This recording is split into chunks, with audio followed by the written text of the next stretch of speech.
દોસ્તો, એક સેકન્ડ ઊભા રહો અને આ કલ્પના કરો, શું થાય જો તમે કોઈ અજાણ્યા વ્યક્તિને મળો અને માત્ર 90 સેકન્ડમાં તમારી વાતચીત તેમના હૃદયને એટલી ઊંડી સ્પર્શી જાય કે તેઓ તમારા તરફ આકર્ષાય, તમારી સાથે એક અનોખું અટલ કનેક્શન અનુભવે અને તમને કહે કે વાહ, તમારી સાથે વાત કરીને એવું લાગ્યું કે હું તમને વર્ષોથી ઓળખું છું. આવું શક્ય છે? બિલકુલ શક્ય છે. ફક્ત તમારી આંખોમાં વિશ્વાસની ચમક, ચહેરા પર હળવી સ્માઇલ અને શબ્દોમાં પ્રેમની સાચી ગરમાહટ હોય તો તે વ્યક્તિ તરત જ અનુભવ કરશે કે તમારી સાથે તેઓ સંપૂર્ણ સુરક્ષિત છે, પ્રિય છે અને ઇમ્પોર્ટન્ટ છે. આવી જાદુઈ વાતચીત માત્ર રિલેશનશિપને જ નહીં પણ તમારા આખા જીવનને વધુ સુંદર, વધુ જીવંત બનાવી દે છે. એકલતાને દૂર કરીને અસલી ઊંડા કનેક્શનની અદ્ભુત ખુશી આપે છે. પરંતુ આ જાદુ કેવી રીતે કરવું? એ ચોક્કસ શબ્દો, ટેકનિક્સ અને સિક્રેટ્સ શું છે જે 90 સેકન્ડમાં કોઈનું દિલ જીતી લે છે? આ વિડીયોમાં હું તમને એક્ઝેક્ટલી એ જ બતાવીશ, step by step, real examples સાથે. અંત સુધી જરૂર જુઓ, કારણ કે અંતમાં એક એવું સિક્રેટ છે જે તમારી આગલી મુલાકાતને જીવનભર યાદગાર બનાવી દેશે. મિત્રો, પુસ્તક પરિચય ચેનલ પર તમારા બધાનું હૃદયથી સ્વાગત છે. આજની આ વિડીયોની શરૂઆત કરતા પહેલા એક નાનકડી વિનંતી છે. જો તમને આ વિડીયો ગમે તો કૃપા કરીને પુસ્તક પરિચય યુટ્યુબ ચેનલને સબસ્ક્રાઇબ કરો, કારણ કે જેટલા વધુ તમે સબસ્ક્રાઇબ કરશો તેટલા જ વધુ સારા અને મૂલ્યવાન વિડીયો અમે તમારા માટે લાવી શકીશું. અને સાથે લાઇક પણ કરજો. આ વિડીયોને કોઈ એક વ્યક્તિ સાથે જરૂરથી શેર કરો, કારણ કે તમારા એક શેરથી કોઈનું જીવન બદલી શકે છે. કોમેન્ટ્સમાં મને ચોક્કસથી જણાવો કે આ વિડીયોમાં તમને શું સારું લાગ્યું. તો ચાલો શરૂ કરીએ. આજે હું તમને સમજાવીશ કે તમે કોઈને કઈ રીતે આકર્ષિત કરી શકો અને તેમને પસંદ કરાવી શકો, અથવા માત્ર 90 સેકન્ડ વાત કરીને તેમને ઇમ્પ્રેસ કરી શકો. અહીં લેખક 90 સેકન્ડ કહે છે કારણ કે રિસર્ચ બતાવે છે અને તમે પણ જાણો છો કે આજકાલ આપણું અટેન્શન સ્પેન ખૂબ જ ઘટી ગયું છે.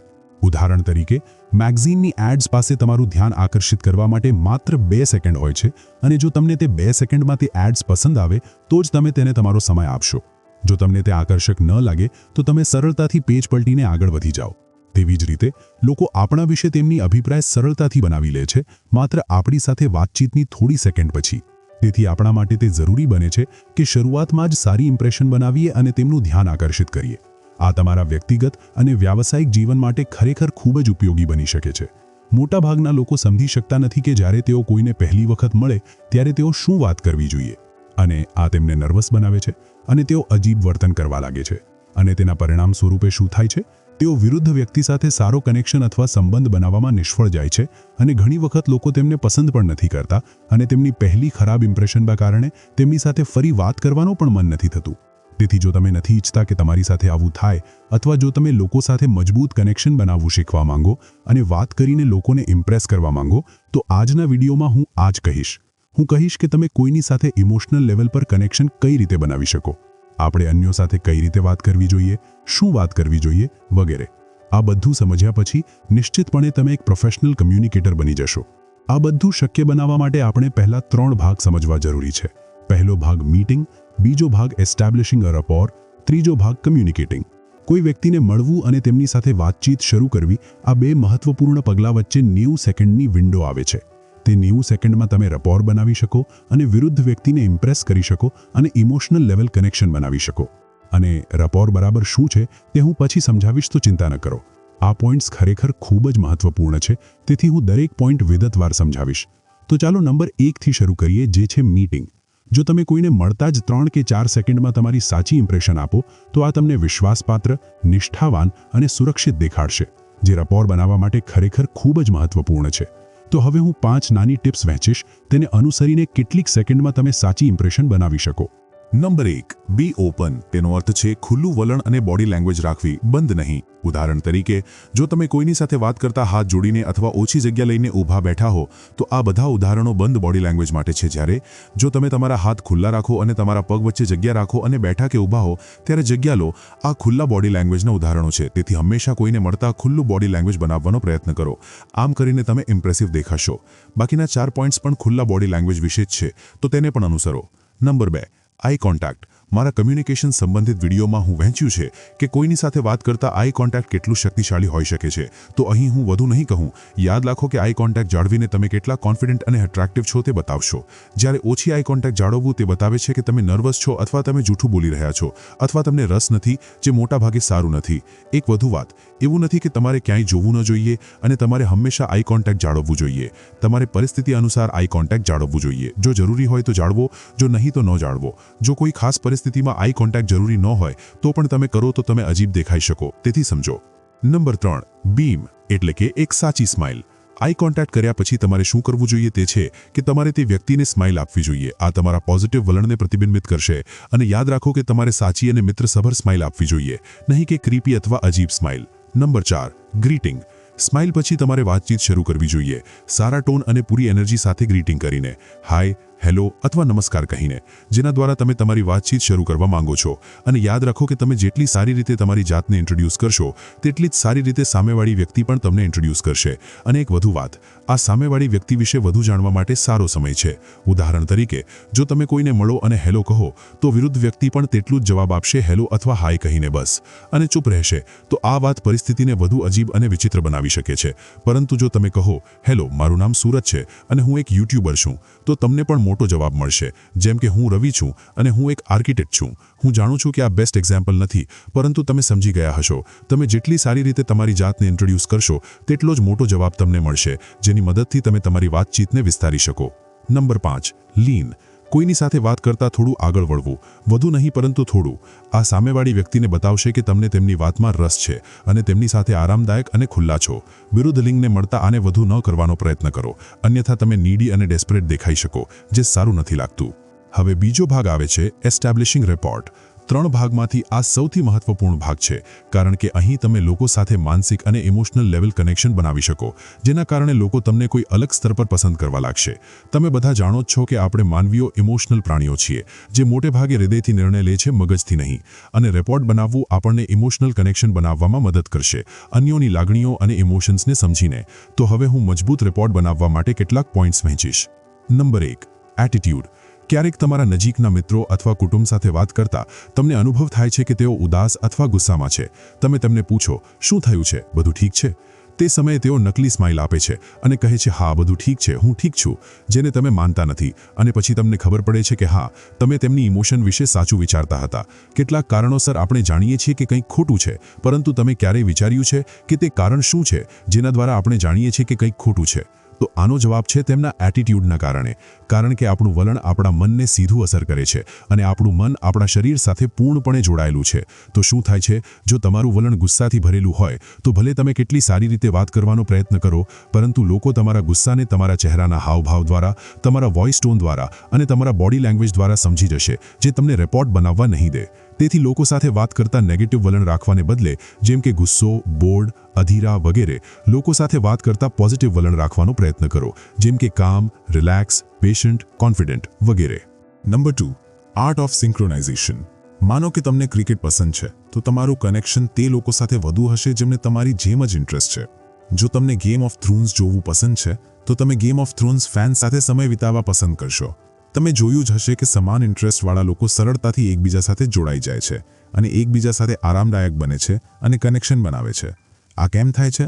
કારણ કે આપણે તે લોકો સાથે સમય વિતાવવા પસંદ કરીએ છીએ જે આપણા જેવા હોય અથવા આપણા જેવા ઇન્ટરેસ્ટ ધરાવે, જે લોકોનું વિચારવાનું સમાન હોય, જીવન વિશે સમાન વિચારો ધરાવે.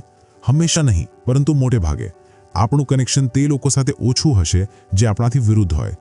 તેથી જો આપણે અન્યો સાથે સિંક્રોનાઇઝ કરીએ અથવા તેમના જેવું કરીએ, તો આ વાત આપણને રેપો બનાવવામાં ખરેખર મદદ કરશે. હું વિચારો અને આઈડિયા વિશે વાત નહીં કરું, તે અલગ હોઈ શકે છે, પરંતુ હું કેટલીક વ્યવહારુ વસ્તુઓ વિશે વાત કરીશ જે બધા માટે સમાન હોઈ શકે, જેને આપણે સરળતાથી સિંક કરી શકીએ અને વિરુદ્ધ વ્યક્તિ સાથે કનેક્શન બનાવી શકીએ. અન્યો સાથે સિંક કરવા માટે આપણે 3 V's પર ધ્યાન આપવું જોઈએ. પહેલું વિઝ્યુઅલ, બીજું વોકલ અને ત્રીજું વર્બલ. આપણી કમ્યુનિકેશનના 55% વિઝ્યુઅલ વસ્તુઓ પર આધારિત છે. વિગતવાર કહીએ તો બોડી લેંગ્વેજ પર આધારિત છે. 38% કમ્યુનિકેશન આપણા વોઇસ ટોન પર આધારિત છે અને માત્ર 7% તમારા વર્બલ કમ્યુનિકેશન પર આધારિત છે. અહીં આપણે જે સૌથી પહેલી વાત જાણીએ તે છે કે સૌથી મહત્વપૂર્ણ વસ્તુ છે આપણું બોડી લેંગ્વેજ, અને તેને સિંક કરવું ખરેખર મહત્વપૂર્ણ છે. અને બોડી લેંગ્વેજ સિંક કરવા માટે તમે એક ખૂબ જ સરળ ટેકનિકનો ઉપયોગ કરી શકો, જેને મિરરિંગ કહેવામાં આવે છે. અહીં તમારે સામેવાળી વ્યક્તિના બોડી લેંગ્વેજની નકલ કરવી પડે છે. ઉદાહરણ તરીકે, જો વ્યક્તિ વાત કરતા એક હાથને બીજા હાથ પર રાખીને વાત કરી રહ્યો હોય, તો તમે પણ શાંતિથી તમારો હાથ બીજા હાથ પર રાખીને વાત કરો. જો તેઓ તમને કંઈક કહેવા માટે તમારી તરફ વળે, તો તમે પણ તેમની તરફ વળો અને તમે જે સ્તર પર તેમના બોડી લેંગ્વેજની નકલ કરી શકો તે કરો. પરંતુ એક વાત યાદ રાખો કે તેઓ સમજી ન જાય અથવા અનુભવ ન કરે કે તમે જાણી જોઈને તે કરી રહ્યા છો. ઉદાહરણ તરીકે, માનો કે વ્યક્તિ તેના ખભાને સ્પર્શ કરી રહ્યો છે, તો તમારે તે કરવાની જરૂર નથી. જો તમે તે કરશો તો વિરુદ્ધ વ્યક્તિ સમજી જશે કે કંઈક ખોટું છે અને રેકો નહીં બને. હવે બીજા વી વિશે વાત કરીએ, જે છે વોકલ કમ્યુનિકેશન. તમારી 38% કમ્યુનિકેશન તમે કઈ રીતે વાત કરો તે પર આધારિત છે. તેથી આને સિંક કરવાનું પણ ખૂબ જ મહત્વપૂર્ણ છે. વોકલ સિંક કરવા માટે તમે જે સૌથી પહેલી વસ્તુ કરી શકો તે છે સામેવાળી વ્યક્તિના વોઇસ ટોનને સિંક કરવું. જો સામેવાળી વ્યક્તિ તમને કંઈક એક્સાઇટિંગ ટોનમાં પૂછી રહ્યો હોય, તો તમે પણ એક્સાઇટિંગ ટોનમાં જવાબ આપો. ઉદાહરણ તરીકે, માનો તમારો મિત્ર આવે અને તમને પૂછે, "હે, હાઉ આર યુ?" ઇન એક્સાઇટિંગલી, તો તમે પણ એક્સાઇટિંગલી જવાબ આપો, "ઓલ ગુડ બ્રધર."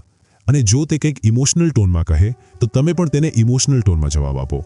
અને તેવી જ રીતે તમે અન્ય વોઇસ ટોનને સિંક કરી શકો. અને આમાં અન્ય વસ્તુ જે તમે સિંક કરી શકો તે છે વોલ્યુમ અને સ્પીડ. જો સામેવાળી વ્યક્તિ કંઈક મોટેથી કહે, તો તમે પણ થોડું મોટેથી બોલો, અને જો તેઓ ધીમે બોલે, તો તમે પણ ધીમે બોલો. અને તેવી જ રીતે તમે રિધમ અને પિચને સિંક કરી શકો. હવે છેલ્લો વી આવે છે, જે છે વર્બલ્સ. સામેવાળી વ્યક્તિ જે શબ્દો અને વાતચીત કરી રહ્યો છે અને વાપરી રહ્યો છે, આ વિષય એટલો મહત્વપૂર્ણ નથી, તો તે વિશે પછી વાત કરીશું. નંબર 3, કોંગ્રુઇટી. આપણે કોઈ મૂવી અથવા સિરીઝ જોઈ રહ્યા હોઈએ અને આપણા હૃદયમાં ઊંડેથી જાણીએ છીએ કે જે કંઈ ચાલી રહ્યું છે તે નકલી છે. પરંતુ તેમ છતાં જ્યારે આપણા કોઈ પ્રિય પાત્રનું મૃત્યુ થાય અથવા તેમની સાથે કંઈક ખરાબ થાય, તો આપણને ખરાબ લાગે છે, આપણને ગુસ્સો આવે છે અને કેટલાક તો રડી પણ પડે છે. તેમ છતાં કે તે નકલી હતું, તે વાસ્તવિક નહોતું, તે જાણીને પણ આપણે તે મૂવી અથવા સિરીઝમાં જે જોઈએ છીએ તે બધું માની લઈએ છીએ અને તેની સાથે ઇમોશનલ જોડાઈ જઈએ છીએ. આ કેમ થાય છે? આ વિશે આપણે વિચારવું જોઈએ. તો આનું કારણ છે કોંગ્રુઇટી. સારા પરફોર્મ કરનારા અભિનેતાઓ હંમેશા કમ્યુનિકેશનના 3 V's પર ધ્યાન આપે છે. પરફોર્મ કરતા અથવા અભિનય કરતા, એટલે કે તેમનું બોડી લેંગ્વેજ વિઝ્યુઅલ, વોકલ અને વર્બલ એકબીજા સાથે કોંગ્રુએન્ટ હોય છે. તેથી આપણને તેમનું પરફોર્મન્સ વાસ્તવિક લાગે છે અને આપણે તેને માની લઈએ છીએ. તેવી જ રીતે જો તમે ઈચ્છો કે લોકો તમને માને અને તમારી સાથે ઇમોશનલ કનેક્શન બનાવે, તો કોંગ્રુએન્ટ રહેવાનો પ્રયત્ન કરો. એટલે કે એવું ન થવું જોઈએ કે તમારા બોડી લેંગ્વેજ દ્વારા તમે નર્વસ દેખાઈ રહ્યા હો અને માત્ર તમારા વોઇસ ટોન કોન્ફિડન્ટ હોય. તેના બદલે તમારે 3 V'માં કોન્ફિડન્ટ દેખાવું જોઈએ. તમારા બોડી લેંગ્વેજમાં, તમારા વોઇસમાં અને તમારા શબ્દોમાં પણ. અહીં હું 2 ભાગ સમજાવ્યા છે, મીટિંગ અને રેપોર્ટ, અને ત્રીજો ભાગ છે કમ્યુનિકેટ. ત્રીજા ભાગમાં હું સમજાવીશ કે લોકો સાથે કઈ રીતે કમ્યુનિકેટ કરવું અને શું વાત કરવી. મોટાભાગના લોકો સમજી શકતા નથી કે જ્યારે તેઓ કોઈને પહેલી વખત મળે ત્યારે તેઓ શું વાત કરવી જોઈએ. તેઓ શું વાત કરે કે તેમની વાતચીતને ઇન્ટરેસ્ટિંગ બનાવે, જેથી લોકો તેમની કંપનીને પસંદ કરે. જો કે આ એક મહત્વપૂર્ણ અને મોટો વિષય છે, તો હું તેને આગામી વિડીયોમાં સમજાવીશ. આ વિડીયોમાં જે કંઈ હું સમજાવ્યું છે તેને વાસ્તવિકમાં અમલમાં મૂકો. માત્ર વિડીયો જોઈને કંઈ નહીં થાય. આજકાલ આપણે આપણા સેલફોન સાથે એટલો સમય વિતાવીએ છીએ કે આપણે ફેસ ટુ ફેસ વાતચીત કરવાનું મહત્વ ભૂલી રહ્યા છીએ. તેથી તમારા ફોનનો ઓછો ઉપયોગ કરવાનો પ્રયત્ન કરો અને વાસ્તવિકમાં લોકો સાથે જોડાઓ. આ knowledge the book how to make people like you in 90 second by નિકોલસમાંથી વહેંચ્યું છે. જો તમે તમારા કમ્યુનિકેશન સ્કિલ્સને સુધારવા માંગો અને એક ઇમ્પ્રેસિવ વ્યક્તિ બનવા માંગો, તો આ પુસ્તક ખરીદો. તે તમારા માટે ખૂબ જ ઉપયોગી થશે. હું કમેન્ટ અને ડિસ્ક્રિપ્શનમાં લિંક આપું છું. જો તમે મારા કોઈ વિડીયોને મિસ ન કરવા માંગતા હો, તો સબસ્ક્રાઇબ કરો અને બેલ આઇકન પર ક્લિક કરો, તો જ તમને નોટિફિકેશન મળશે. આ વિડીયોને શેર કરો જેથી લોકોમાં પુસ્તક વાંચવાનો રસ જન્મે, જેથી આપણું જીવન સારું બને અને આપણો દેશ પણ વિકસિત થાય. આવા વધુ ઉપયોગી વિડીયો હું સામાન્ય રીતે દરરોજ બનાવતો રહું છું અને છેલ્લે જોવા બદલ આભાર.